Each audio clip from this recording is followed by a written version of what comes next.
तो क्या आप भी इस सवाल को देख के डर गए और बोलने लगे कि हमसे फिजिक्स नहीं होगी, बिल्कुल भी होगी ही नहीं हमसे? तो कोई बात नहीं, अगर आप गलती से या फिर आपको कोई लेक्चर चाहिए था तो अगर आप किसी भी कारणवश इस वीडियो में अगर आ गए हो ना, तो मैं आ गया हूँ और मैं आपको ये चैप्टर पूरी अच्छी तरीके से समझाने वाला हूँ। लेकिन लेकिन भैया हमें इस वीडियो में मिलेगा क्या क्या? तो इस वीडियो में तुम सबको मिलने वाला है एनसीईआरटी की हर एक लाइन का डिटेल एक्सप्लेनेशन, नोट्स। हाँ हाँ, नोट्स हैं, डिस्क्रिप्शन में जाके ले लेना, नोट्स के लिए मांगना मत, नोट्स है, मिल जाएंगे। और हर लाइन का डिटेल एक्सप्लेनेशन, बहुत सारे क्वेश्चंस और जितने भी बॉक्सेस डिब्बे जो है तुम्हारे चैप्टर में, सबका डिटेल एक्सप्लेनेशन। तो हेलो एवरीवन, मेरा नाम है आर्यन सेनापति और आज हम लोग पढ़ने वाले हैं describing motion around us, class 9 physics का पहला chapter. So let's start without any further delay. तो यहाँ पे ना सबसे पहले स्टार्ट होता है इंट्रोडक्शन पार्ट से, जो कि हर चैप्टर का फर्स्ट पार्ट होता है। तो यहाँ पे लिखा है एनसीईआरटी जो माता जी हैं हमारी, तो एनसीईआरटी ने लिखा है कि everything in nature is in motion, from massive astronomical objects to subatomic particles. And what a variety in motion we have in nature. Slithering butterflies, slithering snakes, hopping hares, galloping horses, tendril of climbers twining around a support, closing of fly traps, dancing dust particles in a sunbeam, smoke particles moving in air, rising and falling of ocean tides and gathering clouds. मतलब वो जो NCERT है वो ये बोलने की कोशिश कर रही है कि देखो ना कि हमारा हमारे आसपास जितनी भी चीज़ें हैं, हर चीज़, एवरीथिंग अभी मोशन में है। लेकिन उसने मोशन और रेस्ट के बारे में तो कुछ बताया ही नहीं। तो मैं बता देता हूँ, कोई बात नहीं, लिखो डेफिनेशन मोशन का। तो मोशन मतलब जब कोई भी ऑब्जेक्ट, कोई भी वस्तु एक जगह से, एक पोजीशन से दूसरी पोजीशन पे शिफ्ट हो जाती है विद रिस्पेक्ट टू टाइम, तो उस चीज को हम मोशन बोलते हैं। कि जैसे एक बॉल को मैंने रोल कर दिया तो पॉइंट सपोज इस पॉइंट से उस पॉइंट पे चली गई, दूसरी पॉइंट पे, तो उसकी भी तो पोजीशन टाइम के साथ साथ चेंज हो गई ना। तो इसका मतलब मैं क्या बोलूँगा कि बॉल अभी मोशन में है। लेकिन अगर कोई घर है तो घर 5 मिनट बाद, 5 घंटे बाद, इवन 5 महीने या फिर 5 साल के बाद भी तो वहीं ही रहेगा ना वो घर। तो घर तो अपनी पोजीशन टाइम के साथ चेंज नहीं कर रहा है, इसका मतलब घर को हम रेस्ट पे बोलेंगे। तो जब कोई चीज़ रेस्ट पे होती है तब उसकी पोजीशन चेंज नहीं हो रही होती है। तो when any object is in motion, then it will change its position from point A to point B with respect to time. यहाँ with respect to time लगाना बहुत जरूरी है, नहीं तो नंबर कट जाएंगे। और रेस्ट पे जब होगा तब क्या होगा, when any object is in rest then it will not change its position from point A to point B with respect to time. यहाँ पे ये with respect to time लगाना बहुत जरूरी है, मैं बार बार बोल रहा हूँ, लगाना ही होगा, नहीं तो एग्जामिनर जो कॉपी चेक करने वाला है वो नंबर आपके काट सकता है। तो ठीक है, तो वो बोल रहे कि हाँ, मोशन और रेस्ट हम सबको समझ में आ गया। तो वो बोल रहे कि जो भी चीज़ है, चाहे वो बड़ी बड़ी मैसिव एस्ट्रोनॉमिकल ऑब्जेक्ट्स हो, चाहे बड़ी बड़ी ऑब्जेक्ट हो या फिर सब एटॉमिक पार्टिकल, तुम्हें तो पता है कि हर चीज़ एटम से बनी है और एटम कितना स्मॉल है, तो वो सब कुछ मूव कर रहा है। जैसे कि हमें पता है कि एटम में जो इलेक्ट्रॉन्स होते हैं वो भी मूव कर रहे हैं, और जो बड़े से बड़े सैटेलाइट होते हैं या फिर प्लैनेट से क्यों ना हो, वो खुद भी मूव कर रहे होते हैं। और वैसे ही एनसीईआरटी ने और भी एग्जाम्पल्स दिए हैं, जैसे कि flittering butterflies, slithering snakes, hopping hares, galloping horses, tendrils of climbers twining around a support. मतलब क्लाइंबर्स एक तरीके का प्लांट होता है जो कि मतलब अपने सहारे से ऊपर नहीं उठ सकता, तो उसे क्या लकड़ी या फिर मतलब दीवार किसी वो चढ़ने के सहारे मतलब लपेट लेता है अपने आप को, और वहां से मतलब उसकी ग्रोथ होती है। ओके, तो क्लाइंबर्स एक प्लांट है। उसका क्लोजिंग ऑफ फ्लाई ट्रैप एक इंसेक्टिवर्स प्लांट है, मतलब जो इंसेक्ट को खाता है वैसा प्लांट है। और दिया गया है डांसिंग 10 पार्टिकल्स इन सन। अच्छा, तुमने देखा है कि जो जैसे ही सुबह सुबह एकदम से अगर किसी ने खिड़की खोल दी तो जो मतलब धुएं के मतलब जो सन की किरणें सीधा आके हमारे कमरे में गिरती है ना, तो उसमें हमको डस्ट के पार्टिकल दिखते हैं। किसी ने नोटिस किया है? बहुत लोगों ने नोटिस किया होगा। तो वो बता रहा है कि वो भी तो मूव कर रहे होते हैं ना, डस्ट जो पार्टिकल्स हैं वो ऐसे स्थिर थोड़ी होंगे कि नहीं स्टॉप, हम तो नहीं हिलेंगे, ऐसा तो नहीं होगा, है ना। तो और इस तो ये बोल रहे कि वो भी हिल रहे हैं, वो डस्ट पार्टिकल्स भी मूव कर रहे हैं, मोशन में है।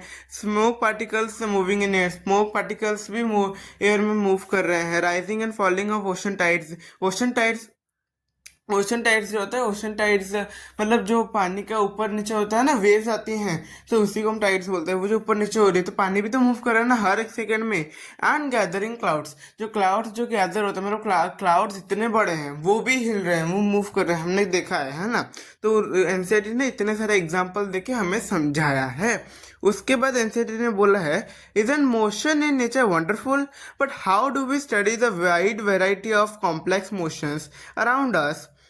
As you have read in the first chapter, to explore a complex phenomenon, scientists first study in its idealized simplified form. Such type of motions are linear, circular and oscillatory, about which you have learned in earlier grades.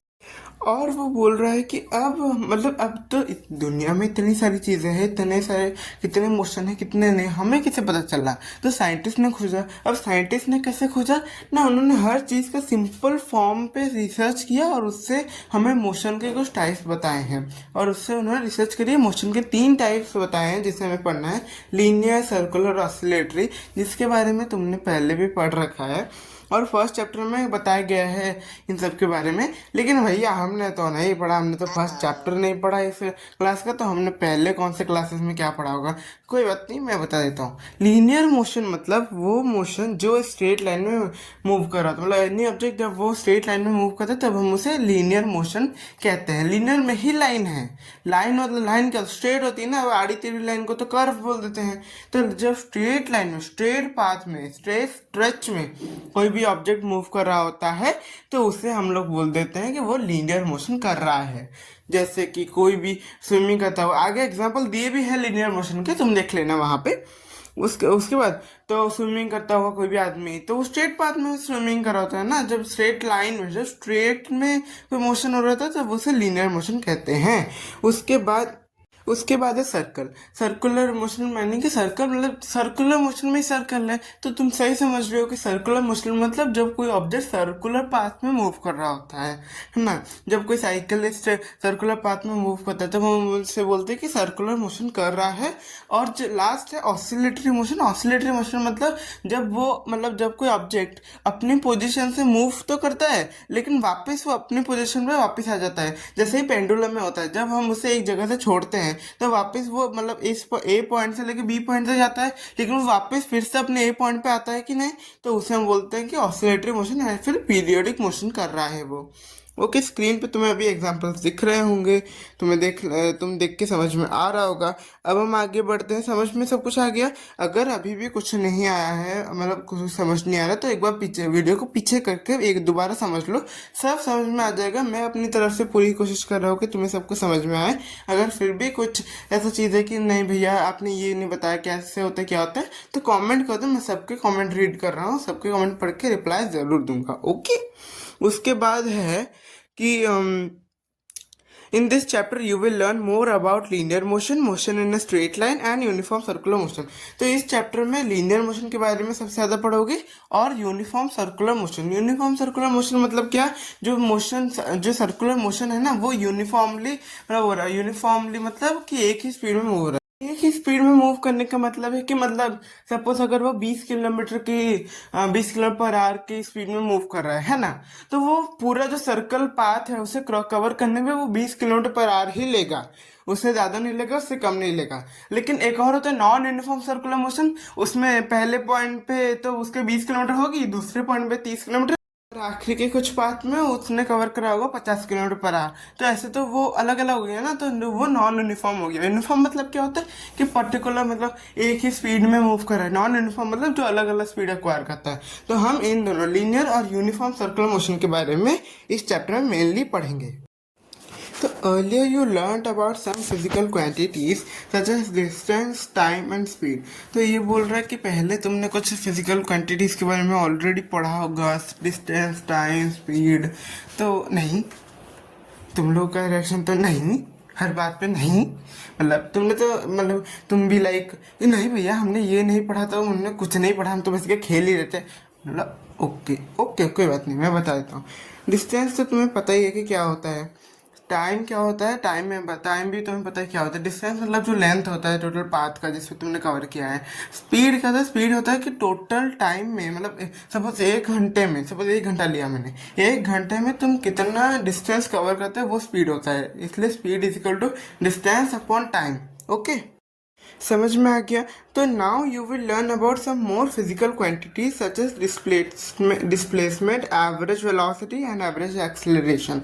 तो अब हम लोग और कुछ physical quantities के बारे में पढ़ेंगे, लाइक डिस्प्लेसमेंट, एक्सेलरेशन क्या होता है, एवरेज एक्सेलरेशन क्या होता है, और वेलोसिटी क्या होती है। Okay, so you will also learn to describe motion not only in words but also with numbers, equations and graphs। तो तुम सिर्फ जो मोशन को वर्ड्स में नहीं, नंबर्स, इक्वेशन और ग्राफ में भी हम डिस्क्राइब करना सीखेंगे, ठीक है। तो अब हमारा टॉपिक आ जाता है, पहला मेन टॉपिक, मतलब मेन अब हम ये पढ़ेंगे motion in a straight line. तो you have learn that when an object moves in a straight line its motion is called linear motion. तो मैंने अभी जस्ट तुम्हें बताया और हमने पढ़ा कि लीनियर मोशन क्या होता है। It is also called to be motion in a straight line. हाँ, मतलब मोशन जो स्ट्रेट लाइन में हो रहा होता है उसे लीनियर मोशन कहते हैं, तो ये भी बोला जा सकता है ना।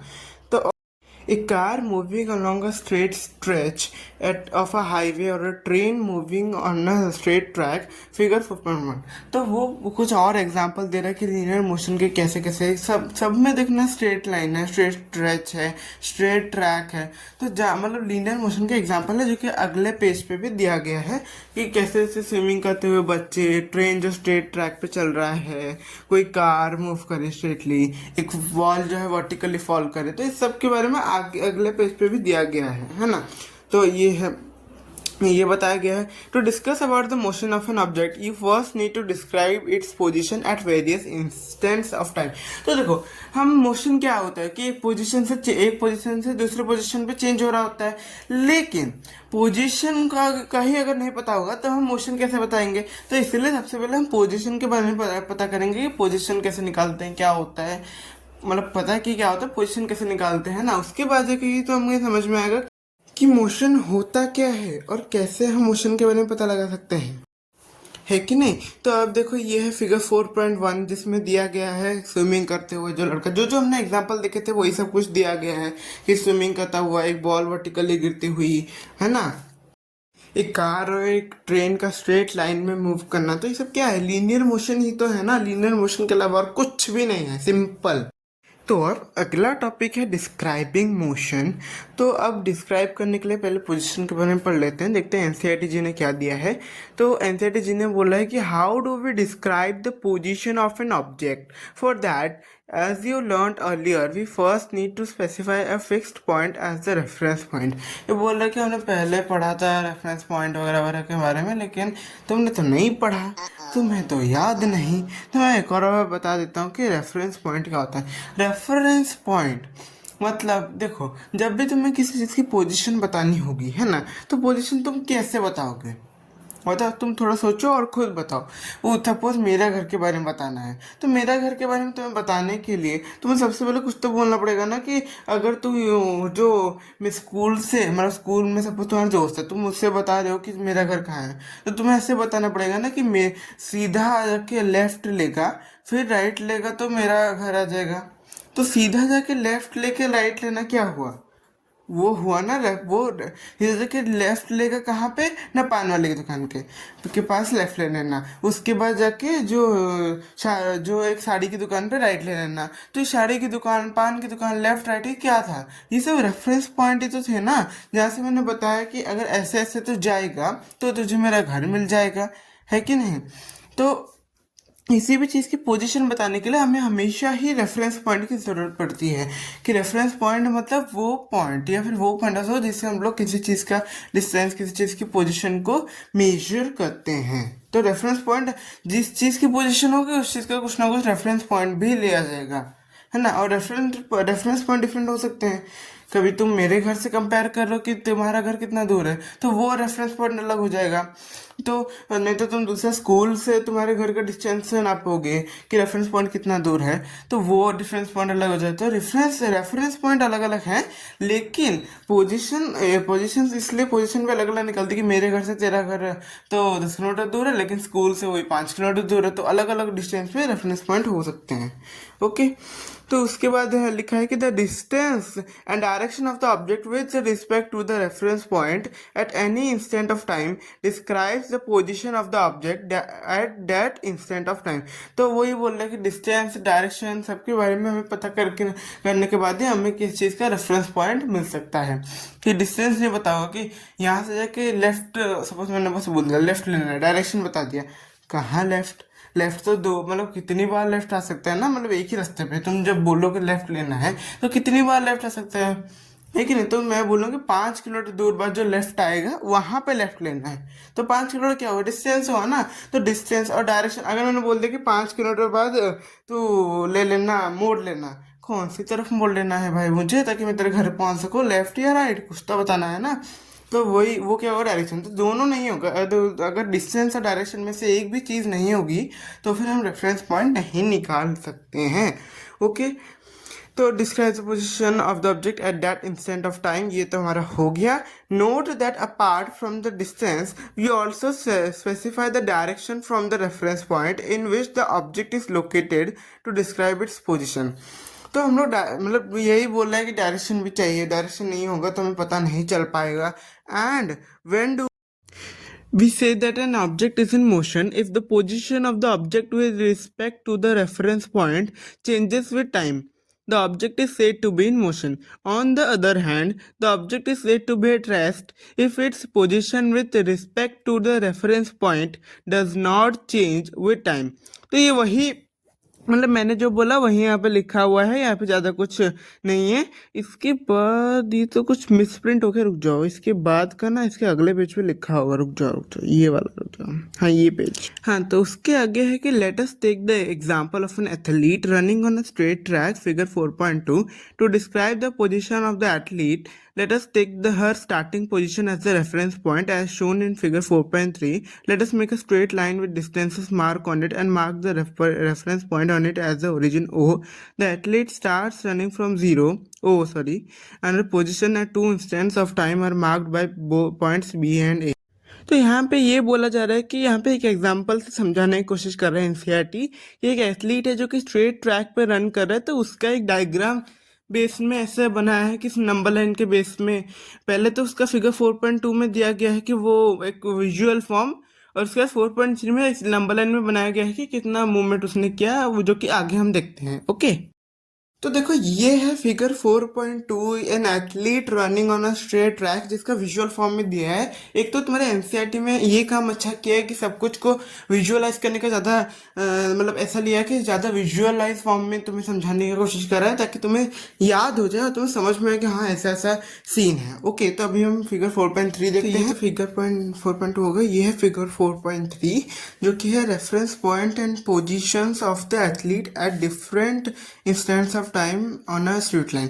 तो यहाँ पे देखो जब भी स्ट्रेट लाइन है, एक नंबर लाइन बना के उन्होंने एक्सप्रेस किया है कि 0 मीटर पे ओ है एक रेफरेंस पॉइंट।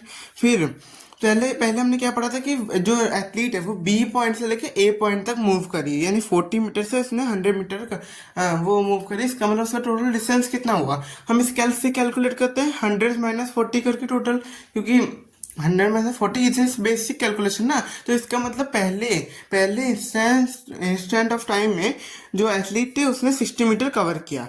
उसके बाद अभी देखो, मुझे एक बात बताओ, मेरे को एक और बात बतानी है कि जब भी तुम नंबर लाइन में राइट साइड, यानी कि जब भी तुम राइट दिशा में मूव करते हो ना, कि राइट में ईस्ट की तरफ मूव करते हो, तब हम जो चीज़ है वो पॉजिटिव लेते हैं, और जब लेफ्ट साइड मूव कर रहे होते हैं तब हम सब चीज़ को नेगेटिव लेते हैं। ये पूरा फिजिक्स का रूल ही है।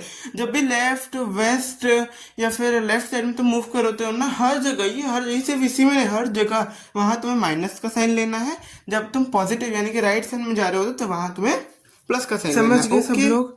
तो अभी हमें और क्या देखना है, अभी हम देखते हैं वो जो लास्ट पैराग्राफ है ना वो हम पढ़ लेते हैं। To describe the position of an object we also need to specify its direction. For the object moving in a straight line, the object can move only in one of the two directions, forward and backward. Thus the direction is represented by plus and minus signs as shown in figure 4.3. Positions to the right of the reference point O are generally taken as positive and to the left of O as negative। ये तो मैंने बता दिया अभी, है ना। तो इतना था। तो अभी इसके बाद का हम लोग आगे पढ़ने वाले हैं। इसके बाद जो भी चीज़ है हम आगे पढ़ते हैं, क्योंकि ये वीडियो लंबी हो रही है। तो ये वाले पार्ट में इतना ही, अगले पार्ट में हम लोग मिलते हैं। उसके लिए thank you for watching and हाँ, प्लीज़ सब्सक्राइब और लाइक शेयर सबको कर देना, ताकि मुझे इंकरेजमेंट मिले। और तुम जितना ज़्यादा करोगे मैं उतना ज़्यादा वीडियोस बनाऊंगा। कोई भी डाउट हो तो कमेंट चेक कर लेना, कमेंट में डाल देना, मैं पक्का रिप्लाई करूंगा। Thank you for watching, love you, stay awesome, bye bye.